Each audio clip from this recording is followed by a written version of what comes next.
Dementia is the name for a group of symptoms caused by disorders that affect the brain. It is not a specific disease. People with dementia may not be able to think well enough to do normal activities, such as getting dressed or eating. They may lose their ability to solve problems or control their emotions. Their personalities may change. They may become agitated or see things that are not there. Memory loss is a common symptom of dementia. However, memory loss by itself does not mean you have dementia.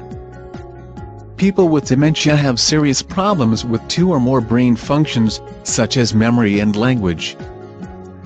Although dementia is common in very elderly people, it is not part of normal aging. Many different diseases can cause dementia, including Alzheimer's disease and stroke.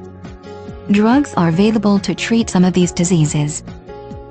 While these drugs cannot cure dementia or repair brain damage, they may improve symptoms or slow down the disease.